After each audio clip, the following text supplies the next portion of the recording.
2023년 1월 13일 금요일 신년 부흥의 다섯째 날입니다.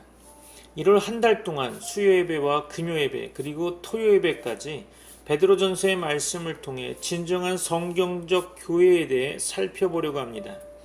이 자리를 빌어 하나님이 보내주신 여러 빛의 청년들과 여러 집사님들 그리고 해외에서 후원하며 기도하는 주의 지체들을 사랑하며 축복합니다. 1월에 큰 응답이 있기를 기대하며 오늘 본문의 말씀은 베드로전서 2장 1절로 10절입니다. 다 찾으신 줄 알고 제가 받들어 봉독하겠습니다. 베드로전서 2장 1절로 10절입니다. 그러므로 모든 악독과 모든 기만과 외식과 시기와 모든 비방하는 말을 버리고 갓난 아기들 같이 순전하고 신령한 저주를 사모하라. 이는 그로 말미암아 너희로 구원에 이르도록 자라게 하려 함이라. 너희가 주의 인자하심을 맛보았으면 그리하라. 사람에게는 버림바가 되었으나 하나님께는 택하심을 입은 보배로운 산돌이신 예수께 나아와 너희도 산돌같이 신령한 집으로 세워지고 예수 그리스도로 말미암아 하나님이 기쁘게 받으실 신령한 제사를 드릴 거룩한 제사장이 될지니라. 성경에 기록되었으되 보라 내가 택한 보배로운 모퉁이 돌을 시온에 두노니 그를 믿는 자는 부끄러움을 당하지 아니하리라 하였으니 그러므로 믿는 너희에게는 보배이나 믿지 아니하는 자에게는 건축자들이 버린 그 돌이 모퉁이의 머릿돌이 되고 또한 부딪히는 돌과 걸려 넘어지게 하는 바위가 되었다 하였느니라. 그들이 말씀을 순종하지 아니하므로 넘어지나니 이는 그들을 이렇게 정하신 것이라. 그러나 너희는 택하신 족속이요 왕같은 제사장들이요 거룩한 나라요 그의 소유가 된 백성이니 이는 너희를 어두운 데서 불러내어 그의 기이한 빛에 들어가게 하신 이의 아름다운 덕을 선포하게 하려 하심이라. 너희가 전에는 백성이 아니더니 이제는 하나님의 백성이요 전에는 긍휼을 얻지 못하였더니 이제는 긍휼을 얻은 자니라. 아멘. 교회란 무엇일까요? 오늘날 우리는 교회를 무엇으로 생각하고 있습니까? 현실에서는 예배당과 교회조차 쉽게 구분이 되고 있지 않죠. 성경은 계속해서 말하고 있습니다. 교회란 부르심을 받은 성도들 자신이라고 밝히고 있어도 일상에서 우리는 예배당 건물을 교회로 부르는 관행을 고칠 생각이 전혀 없어 보입니다. 사실 건물을 교회로 부르는 것은 신약에서도 없는 전례이죠. 신약의 교회는 모두 어떤 지역에 흩어져 있는 가정교회들이었습니다. 가정에서 모이는 부르심받은 성도들이 바로 교회였던 거죠. 한 번도 그들이 모인 건물을 교회라고 부르지 않았습니다. 베드로 역시 예루살렘 성전 건물을 중심으로 신앙생활을 했던 유대교를 벗어나 이제 로마의 통치 아래 각 지역에 흩어져 있는 예수 그리스도를 믿는 신자들, 곧 그의 교회에게 편지를 쓰면서 이 문제에 부딪히고 있죠. 베드로가 2장 3절로 8절 말씀까지 강력하게 선포하는 것이 아마도 다시는 예루살렘 성전 건물을 중심으로 신앙생활을 할 수 없는 또한 해서는 안 되는 흩어진 주 예수의 교회들에게 그들이야말로 살아있는 반석이신 예수님을 기초로 그 위에 세워진 영적인 집, 성전임을 역설하고 있습니다. 오늘날로 표현하면 예배당 건물을 빼앗긴 성도들이 흩어져 가정집에 모이는데 그들을 향해 여러분이 바로 그 안에 하나님께서 거하시는 진짜 예배당 건물입니다 라고 말하는 것과 같은 셈이죠. 그렇다면 방향을 좀 바꿔서 교회가 성장한다는 것은 무슨 의미일까요? 만일 신약 성경이 말하는 교회가 예배당 건물이라면 교회 성장이란 작은 예배당에서 성장해서 큰 예배당을 지어야 할 만큼 커지는 것을 의미하겠죠. 중세 서양에는 그런 식으로 거대한 예배당 건물들을 많이 지었었죠. 지금은 대부분 관광 명소가 되었거나 술집 또는 레스토랑으로 쓰고 있지만 당시에는 그 지역의 군주나 주교의 세력을 과시할 용도로 신도들의 가난을 쥐어짜서 세워지긴 했어도 신앙의 증거요 믿음의 자랑거리였을 것입니다. 신약 성경도 이런 식의 교회 성장을 지지하고 있을까요? 놀랍게도 이런 발상은 기초부터 뿌리채 흔들고 있죠. 교회란 건물이 아니라 성도들이기 때문입니다. 그렇다면 교회 성장은 곧 성도들의 성장인 셈이 되죠. 진정 교회가 성장한다는 것은 양무리들이 예수 그리스도 안에서 그분을 배워 알고 따르고 닮는 일에 성장한다는 것을 의미하고 있겠죠. 하나님 아버지를 따라 그분의 거룩함에 이른다는 것을 뜻하는 것이죠. 말씀으로 거듭난 그들 속에 있는 영적 생명이 또한 말씀으로 더욱 강건하고 깊고 넓고 풍성해져서 능히 세상을 이기는 하나님의 사람으로 빚어져 가는 것입니다. 말씀이 교회의 영적 생명의 본질임을 기억하시기 바랍니다. 성도는 말씀의 존재이죠. 말씀으로 태어났고 말씀으로 세상을 이깁니다. 말씀이 본질이고 방법인 거죠. 그러므로 말씀을 먹으며 자라나야 합니다. 말씀이 그의 생명이기 때문이죠. 다시 한번 질문해 보고자 하는데요. 성도들이 성장한다는 것은 무엇을 의미할까요? 직분이 바뀌는 것일까요? 예수 믿고 복받아 삶이 풍요해지는 것일까요? 하나님을 아는 지식과 그분을 닮아가는 일에 성장하지 않는다면 어떤 다른 성장이 있겠습니까? 그래서 오늘 본문은 말씀을 통해 성장한다는 것이 무엇인지를 잘 나타내주고 있습니다. 첫째, 말씀을 먹고 성장한다는 것은 삶 속에서 실제적 거룩함을, 다시 말해서 세상과 구별된 삶을 사는 것이죠. 둘째, 말씀이 진실로 성도의 영적 본질에 해당함을 이해하는 것이겠죠. 마지막으로 베드로전서의 문맥에서 보면 말씀을 통해 주님의 인자하심을 맛보는 것이 적대적인 세상을 이기는 실제적인 해결책이라는 점입니다. 오늘날 교회는 대형 건물 속에 우람하게 서가는데 그 속에 있는 목회자나 성도들은 더러 미숙아처럼 행동해서 사회의 지탄까지 받는 이유가 무엇이라고 생각하십니까? 잘하지 않았기 때문이 아닐까요? 그렇다면 무엇을 먹었기에 잘하지 못했을까요? 목회자가 강단에 올라서서 순결하고 진실한 하나님의 말씀을 주지 않고 자기의 것, 세상의 것, 거짓된 것을 준다면 그것을 먹고 성도가 어떻게 성장하겠습니까?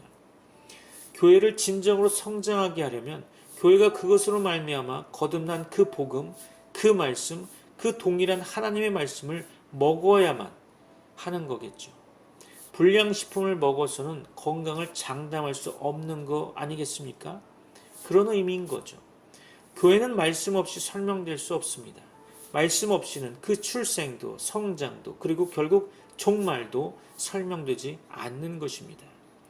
이 말씀을 먹고 이 말씀 속에서 자라가는 것이 교회가 교회되는 길입니다. 여러분은 말씀에서 지금 어떻게 자라가고 있습니까? 시편 34편은 다윗이 아비멜렉 앞에서 미친 채 하다가 쫓겨나서 지은 시입니다. 하나님께서 장차 이스라엘의 왕으로 택하시고 부르신 자로서 다윗은 그 마땅한 지위를 얻지 못하고 광야로 들판으로 쫓겨다녔죠. 그 험난한 여정 속에서 자주 악한 자들의 핍박을 받을 때 하나님께 그 고통을 호소하며 또한 응답 얻은 것을 감사하고 찬송하며 다시 한번 하나님 앞에서 하나님께서 요구하시는 의의 길을 걸을 것을 다짐하고 확신하는 찬송과 고백의 시가 바로 시편 34편인 거죠. 시편 34편에서 엿볼 수 있는 다윗의 정황과 지금 베드로의 수신자인 흩어진 교회들의 상황은 정확히 일치한다고 생각합니다. 둘 다 하나님께서 약속하신 영광으로 택하여 부르심을 받았고 두 경우 모두 지금은 여기저기 나그네로 쫓겨다니며 잠시 고난을 받는 처지죠. 그렇다면 다윗으로 하여금 그런 나그네 생활, 약속을 받았지만 고난 중에 기다려야 하는 고된 삶 속에서도 그를 견디게 했던 것은 뭘까요? 주의 선하심을 맛보았다는 것입니다. 주의 선하심을 알았다는 거죠. 그분이 얼마나 선하신지, 믿을 만한 분이신지, 존귀하신지, 자비로우시며 친절하신지를 깨닫게 되면 그것에 배부르며 그것으로 장성함에 이를 수 있게 되는 것입니다. 하나님의 말씀이 여러분에게 어떠한 사명을 부여하고 명령을 할 때 그저 아무런 대책 없이 그렇게 하는 법은 없습니다. 사랑하라고 명령하면 여러분이 사랑할 수 있고 또 사랑할 수밖에 없는 모든 근거를 다 제공해 주십니다. 하나님께서 빛이 있으라 라고 말씀하셨을 때 그 말씀은 전혀 공허한 말씀이 아니었죠. 전혀 빈말이 아니었습니다. 빛이 있게 될 모든 능력과 지혜가 하나님께 있으니 하나님은 예비하심 없이 그저 빈말로 명하지 않으십니다. 자기 이름을 주시고 그 아들을 따르라 하시죠. 세상을 이기라고 하셨으면 그것은 교회가 세상을 이길 모든 능력과 근거를 그분에게서 이미 받았음을 전제하는 것입니다. 하나님은 그런 분이십니다. 그러므로 그분의 명령조차 은혜이고 기쁜 소식일 수밖에 없는 거죠. 여러분과 함께 생각해 볼 것은 세상 속에 흩어져 세상과 부딪히며 여러 갈등을 빚는 교회는 어디에서 그 해답을 얻을 수 있을까요? 오늘날의 교회들은 문제에 부딪히면 어디서 어떻게 해결책을 찾고 있습니까? 흥미롭게도 베드로는 그 해법을 그리스도 예수 자신에게서 찾고 있습니다. 이는 단순해 보이지만 매우 결정적 해결책인 거죠. 이어서 베드로는 흩어져 있는 교회에게 거의 혁명적인 소속감을 제공하고 있습니다. 적대적인 세상 속에서 그들을 하나로 묶어주는 것은 예배당 건물이 아닌 거죠. 옛 예루살렘 성전의 전통도 아닙니다. 그들 자신들이 그리스도 안에서 새로운 성전인 것을 인식하는 거죠. 또한 그들은 세상을 위한 제사장들입니다. 놀라운 신분이죠. 교회가 세상과 부딪히기 시작하면 교회는 어디에서 해법을 찾을까요? 더러는 회개운동을 하기도 하겠죠. 또한 윤리운동을 하기도 합니다. 개혁을 부르짖는 단체를 조직하기도 하고요. 성령운동에 몰입하기도 합니다. 여러분은 어떻게 하십니까? 개인적으로 세상과 부딪혀서 유혹을 받거나 조롱을 받는다면, 핍박을 받거나 시련을 당하게 되면 이를 어떻게 회복하십니까? 어디서 회복의 길을 찾습니까? 오늘 본문 3절로 4절 말씀에서 베드로는 세상 속에서 갈등하는 고난받는 교회의 답을 제시하고 있죠. 바로 예수 그리스도가 답인 것입니다. 예수님은 누구십니까? 이분은 하나님께 택함을 받았으나 사람에게는 버림을 당한 자의 원형이십니다. 베드로는 오늘 본문 4절에서 이런 식으로 예수 그리스도를 소개하고 있죠. 교회는 예수 그리스도에게서 너무도 큰 위로를 받습니다. 주님 자신이 지금 흩어진 교회들의 처지보다 더 절절한 그런 처지에 계셨기 때문이겠죠. 그것이 교회의 운명이요 가야 할 길인 것입니다. 교회라고 하면 하나님께는 택함을 받은 존귀한 존재요, 세상 사람들에게는 버림을 당한 존재인 거죠. 아울러 황홀한 영광을 약속받았고 그 살아있는 소망을 누리지만 세상에서는 만물의 찌꺼기처럼 능멸과 모욕을 당할 수 있는 존재인 거죠. 주님께서 먼저 그 길을 가셨습니다. 교회란 무엇입니까? 라고 만약 베드로에게 묻는다면 베드로는 어떻게 대답할까요? 아마 이렇게 대답할 겁니다. 오늘 본문을 근거로 유추해보면 이렇게 대답하겠죠. 여러분이 예수 그리스도가 누구인지에 대답하기 전에는 결코 교회가 무엇인지를 알 수 없을 것입니다. 그렇죠. 그렇다면 예수 믿는 여러분은 누구입니까? 여러분은 이 세상에서 어떤 존재입니까? 여러분은 여러분이 믿는 예수 그리스도가 이 세상에서 어떤 존재로 살아갔는지에 대해 답을 얻지 못한다면 결코 세상 속에 살아가는 여러분 자신에 대해서도 답을 내릴 수 없을 것입니다. 예수님을 알지 못하면 여러분은 결단코 여러분 자신이 누구인지 알 수 없을 것입니다. 그래서 베드로는 지금 세상 속에 놓인 교회의 문제를 해결하기 위해 예수 그리스도께 집중하고 있죠. 4절 말씀에 근거해서 예수님은 사람들에게 쓸모없다고 버림을 받았으나 하나님께는 택하심을 받은 존귀한 산돌이십니다. 그리고 베드로는 계속해서 5절 말씀에 교회론을 이야기하고 있죠. 첫째는 베드로전서의 수신자인 흩어진 나그네와 같은 교회는 그들도 산 돌들처럼 성령의 천으로 지음 받아가고 있다는 것입니다. 둘째는 그 안에서 신령한 재물을 가져오는 제사장직을 받았다는 거죠. 즉 그들 자신이 성전이고 동시에 제사장의 역할을 하는 거죠. 선뜻 이해되십니까? 다시 질문해 보겠습니다. 교회가 무엇입니까? 베드로가 전한 복음의 편지에서 두 가지로 대답하고 있습니다. 우선 건물이 아닌 성도들이라고 말하고 있죠. 그리고 세상을 위한 제사장들이라고 말하고 있습니다. 이런 사실은 귀에 익숙할 것입니다. 문제는 현실이죠. 현실에서 실제로 교회마다 담임 목사나 전문 사역자들은 자주 소위 평신도들과 하나님 사이에 중재자 노릇을 하는 것으로 여겨지고 있습니다. 또한 건물이 아니라 성도들 자신이 교회라고 들었어도 실제로는 예배당 자체를 하나님의 영광이 거하는 교회로 여기고 있지 않습니까? 불행하게도 오늘날 교회의 무수한 부끄러움과 수치, 문제들과 고통이 이 두 문제에서 불거져 나온다는 것도 여지없는 사실입니다. 무엇이 잘못된 걸까요? 본문은 이것에 대해 명확히 가르치고 있습니다. 그리고 오늘날의 교회가 주저함없이 이 가르침을 따라올 것을 권고하고 있죠. 살아있는 돌, 표현 자체가 모순입니다. 살아있다는 것과 돌은 다르죠. 이 의미는 결국 새로운 성전의 모퉁이 돌로 쓰일 만큼 어느 정도 다듬어진 건축 재료라는 거죠. 성도들은 살아있는 돌이신 예수 그리스도를 기초로 세워지는 살아있는 성전인 것입니다. 그렇다면 성전이란 뭘까요? 가장 결정적인 요소는 하나님의 임재입니다. 그런 면에서 그리스도께서 기초가 되시는 살아있는 성도들의 공동체는 그 자체가 하나님의 성전인 거죠.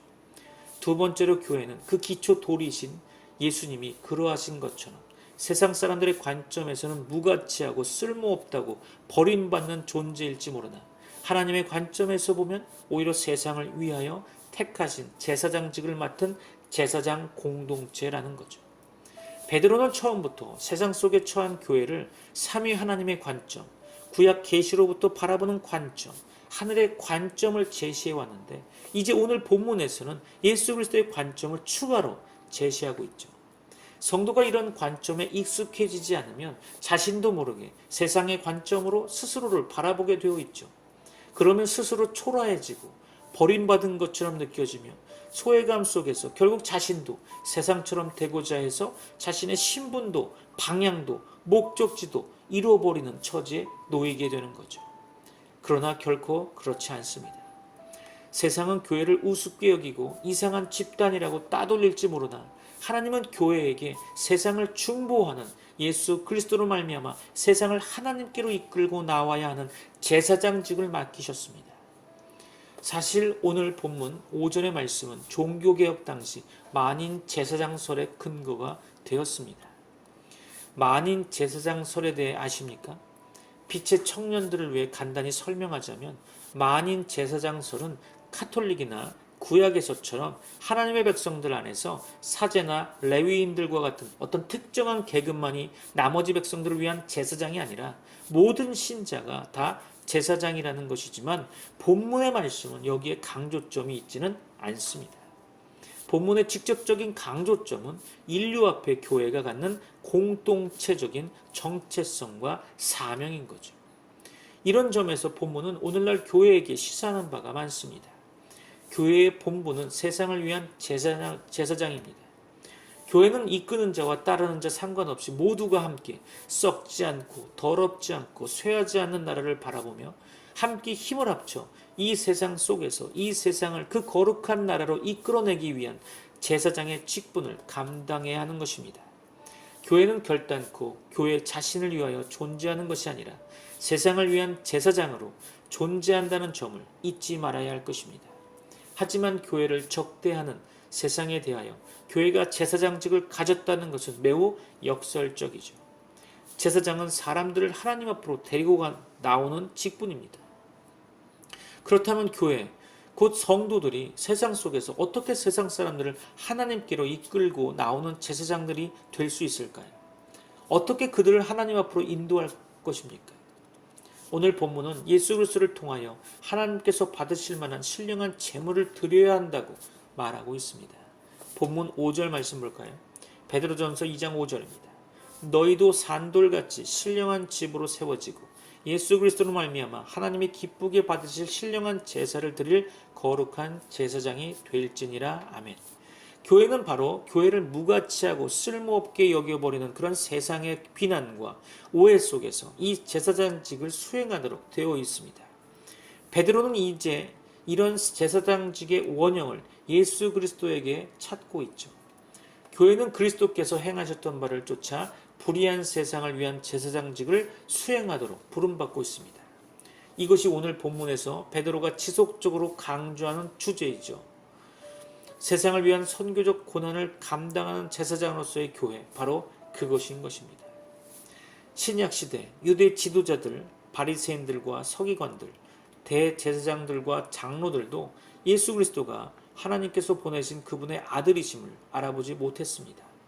그들은 예수님을 성문 밖에서 십자가에 매달아 죽였고 그분의 흘리신 보혈로부터 그분의 교회가 태어난 거죠. 그분의 십자가와 빈 무덤이 새로운 하나님의 백성의 공동체, 새로운 살아있는 성전, 곧 교회의 모퉁이돌이 된 것입니다. 결국 그 살아있는 돌을 버린 자들이 있고 그 반석 위에 선 자들이 있었습니다. 베드로라는 이름은 반석을 의미하죠. 주님께서 그의 신앙 고백 위에 자신의 교회를 세우시겠다고 한 그 베드로입니다. 지금 그 베드로가 교회의 참된 반석 되시는 예수님을 증거하고 있죠. 이제 복음이 전해졌고 교회가 태어났습니다. 그리고 세상은 더욱 세상으로 드러나고 있죠. 그 세상 속에서 교회는 더욱 교회가 되어야 합니다. 성도는 더욱 성도답게 되어가야 하는 거죠. 세상은 더욱 세상처럼 썩어지고 더러워지고 헛된 일에 미쳐갈 것입니다. 악인은 더욱 악인임을 드러나게 될 것입니다. 세상은 그 자신이 어둠이고 하나님과 그의 교회와 나라의 반역임을 더욱더 격렬하게 드러낼 것입니다. 동시에 교회는 썩지 않고 더럽지 않고 쇠하지 않는 나라에 속했음을 더욱 드러낼 것입니다. 길이 다르고 존재가 다르고 반응이 다르고 방향도 다릅니다. 성도인 여러분과 제가 먼저 해야 할 것은 이 본질적인 다름을 철저히 받아들이는 것입니다. 결단코 세상과 같아지려고 하지 마십시오. 처음부터 꿈도 꾸지 마십시오. 오늘날 교회의 가장 큰 병 중 하나는 베드로가 제시한 큰 그림을 보지 못하는 근시안을 가지고 있다는 거죠. 베드로가 제시한 큰 그림은 뭘까요? 삼위 하나님을 동원하고 구약 계시를 펼쳐 보이면서 하늘에서 일어나는 일들을 알려주는 광대한 그림인 거죠. 현실에 있는 세상에 속한 교회가 보고 있는 것은 교회 자신뿐인 듯합니다. 삼위 하나님도 구약 계시는 물론 성경 말씀도 하늘의 관점 물론 세상도 제대로 보고 있지 않고 있는 거죠. 교회의 최우선 과제는 교회 자신의 성장일 뿐 강단은 자기 교회 이야기로 가득합니다. 하나님도 예수님도 성령님도 성도들도 그리고 이 세상도 모두 자기 교회를 성장시키는데 공헌해야 하는 거죠. 세상에 속한 교회가 이제 길을 잃어버렸습니다. 교회는 하나님의 덕을 입은 사람들입니다. 그분의 긍휼, 불쌍히 여기심을 입은 사람들인 거죠. 그래서 교회는 세상 앞에서 세상 사람들에게 자신들이 받고 경험한 하나님의 덕을 끼쳐야 하는 것입니다. 그럴 의무와 사명을 받은 거죠. 썩어가고 더럽고 허망한 세상에서 하나님의 그 무한하고 뜨거운 긍휼을 드러내 보여주어야 할 특권과 사명을 받은 것입니다. 오늘 본문 2장 9절에서 교회의 4가지 사명을 이야기하고 있습니다. 이 이야기만 하고 마칠 겁니다. 첫째, 교회는 택하신 족속입니다. 오직 그리스도의 피로 된 한 족속인 거죠. 오늘날 한국 교회가 교회 세습으로 몸살을 앓고 있습니다. 그것도 대형 교회들, 모범이 될 만한 교회들이 세습에 앞장서고 있는 거죠. 9절 말씀을 근거로 보면 그들은 교회가 아닌 거죠. 세상 사람들과 같은 셈입니다. 세상 사람들에게 세상에 널리 전파할 하나님의 덕이 어디에 있으며 하나님의 긍휼하심이 어디에 있고 드러낸 기이한 빛이 어디 있다는 말입니까? 어둠에 어둠을 더할 뿐입니다. 둘째, 교회는 제사장 나라입니다. 본문의 해석이 원문과 약간 다른데요. 오해하기 쉽겠죠. 왕 같은 제사장이 아니라 원문에서는 제사장 나라라고 되어 있습니다. 옛 이스라엘은 하나님께로 받은 제사장 나라의 사명을 잊어버렸죠. 자기 중심적 특권의식에 빠졌기 때문입니다. 그들은 택함받은 백성임을 자랑했었습니다. 하나님을 믿고 복을 받아 세상처럼 되기를 간절히 소망했죠. 결국 그들이 들어간 땅에서 열방들이 보는 앞에서 하나님의 거룩한 이름을 땅에 떨어뜨리고 짓밟았습니다. 오늘날 교회는 하나님께서 그것을 결단코 그대로 방치하지 않으셨다는 사실 앞에 두렵고 떨림으로 서야만 합니다. 하나님은 이제 그 사명을 교회에게 여러분과 제게 맡기셨다는 거죠. 결코 우리가 왕 같다는 특권의식에 우쭐할 일이 아니겠죠. 온 땅과 하늘을 지으신 만물과 온 세상의 주요 왕 되신 하나님께서는 세상 열방 사람들, 썩어짐과 더러움 그리고 허무함의 종노릇하는 어둠에 속한 그들을 구원하고자 하십니다. 바로 이 일에 교회를 부르셨죠. 교회는 그들이 이미 경험한 하나님의 그 기이한 빛 가운데 세상을 이끌어 와야 하는 제사장의 사명을 받은 것입니다. 생각해보면 베드로가 지금 흩어진 교회에게 이러한 위대한 사명을 선포한 것은 실로 놀라운 일입니다. 그들은 소외되고 위축된 주변 공동체였죠. 항상 눈치를 받고 그들이 속한 지역에 자연재해가 있거나 불운한 일이 있으면 쉽사리 희생양으로 지목될 수 있는 열악한 위치에 있었죠. 그런데 지금 베드로는 그들에게 로마 사회를 향하여 하나님을 위한 제사장직을 수행할 것을 요청하고 있는 거죠. 중요한 것은 지위가 아니라 사명인 것입니다. 그렇다면 어떻게 그렇게 미미한 교회가 로마 사회를 향한 하나님의 제사장직의 직분을 감당할 수 있었을까요?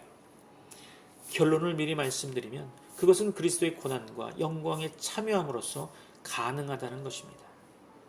특별히 선한 양심으로 살아 의인으로서 불의한 자를 대신하는 고난을 통해서인 거죠. 한글 성경에서 잘못 번역된 부분으로 왕 같은 제사장이라고 목에 힘줄 일이 결코 아닙니다. 교회 안에서 목회자가 성도들 앞에서 의시될 근거도 아니고 교회에게 그저 자존감 회복을 위해 사용하라고 주신 칭호도 아닙니다.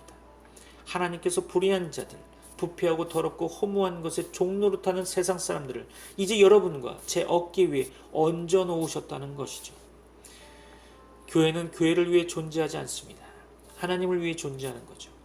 하나님께서는 아직 세상을 버리지 않으셨습니다. 세상을 포기하지 않으셨습니다. 교회는 왕을 위한 제사장입니다.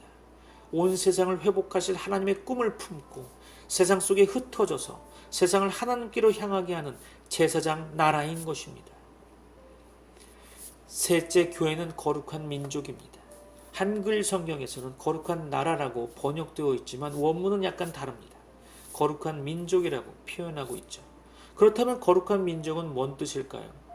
본문에서 이미 교회는 베드로 자신과 같은 유대인 출신 그리스도인들 뿐 아니라 10절에서 언급했듯이 이전에는 긍휼을 입지 못했으나 이제는 긍휼을 입은 이방인 출신 그리스도인들이 섞인 다민족 공동체가 아닐까요? 이미 다양한 민족 출신들로 구성된 다민족적인 교회를 향해 하나님은 저들이 이제는 하나님께서 구별하시고 거룩하게 하신 새로운 민족이라고 선포하는 셈입니다. 교회란 다양한 민족에서 모인 다양한 사람들이 하나의 거룩한 민족을 이루는 것이므로 세상에서 유행하는 민족적 차별과 같은 악행이 교회 안에 있어서는 안 되겠죠. 오늘날 한국에서 동남아 이주 노동자들이 얼굴색이 다르고 언어가 다르고 관습이 다르다는 이유로 종종 말 못할 차별과 때로는 불법적인 학대를 받기도 하죠.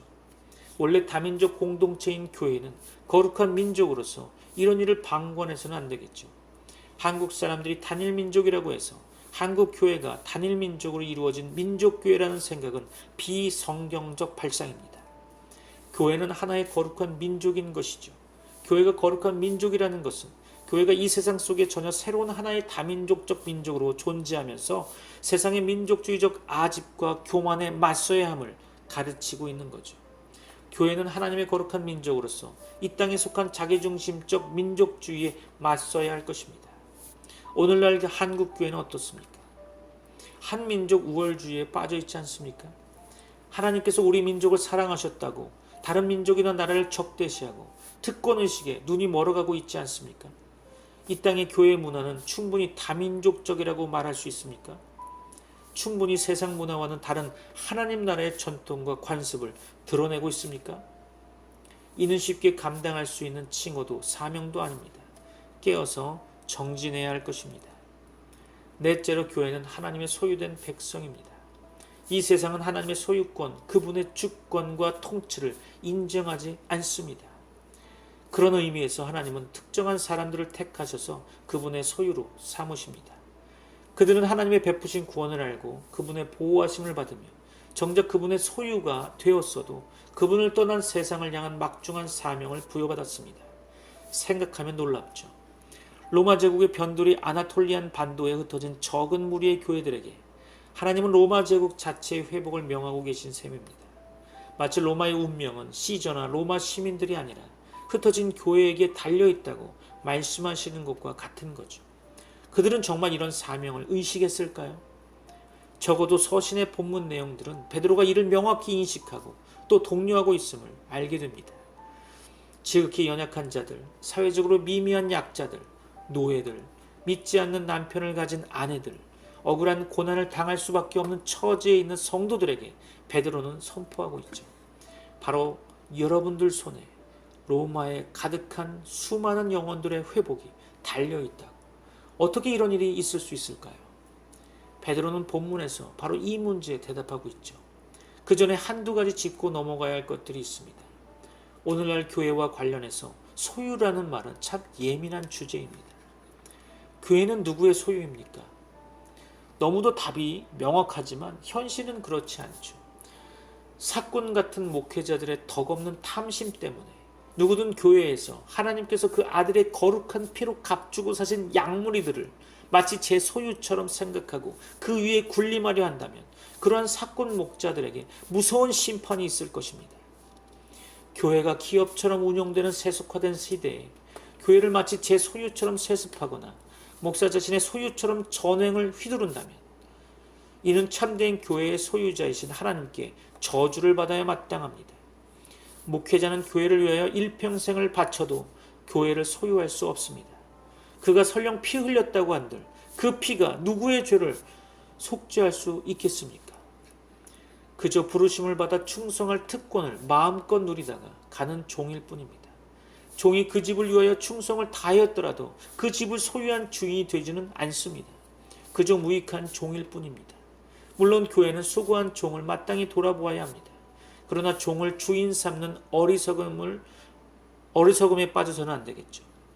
교회가 개인의 사적 소유로 전락하게 된다면 교회는 그 원래의 사명을 감당하지 못하게 될 것입니다. 곧 세상을 하나님의 소유로 회복하는 그 사역 말입니다. 도리어 교회는 자신을 위하여 그 교회를 소유하겠다고 그렇게 하는 개인 자신을 위하여 존재하게 됩니다. 그리고 하나님의 영광과 뜻은 열방들이 보는 앞에서 땅에 떨어지게 되겠죠. 하나님께서 소유하셔서 원래 그의 소유된 열방들을 돌아오게 할 그 막중한 사명도 사람들의 발에 짓밟히게 될 것입니다. 교회는 진정 누구의 소유입니까? 날마다 순간마다 교회는 하나님의 소유임을 여러분들과 저는 고백해야 할 것입니다. 여러분에게 하나님의 은혜와 복이 가득 넘치기를 축원합니다. 기도하겠습니다. 지금은 우리 주 예수 그리스도의 은혜와 하나님의 사랑과 성령님의 교통하심이 하나님의 택하신 족속이요 제사장 나라요 거룩한 민족이요 하나님의 소유된 백성으로 사명을 감당할 주의 교회 위에 이제부터 영원까지 함께 있을지어다. 아멘.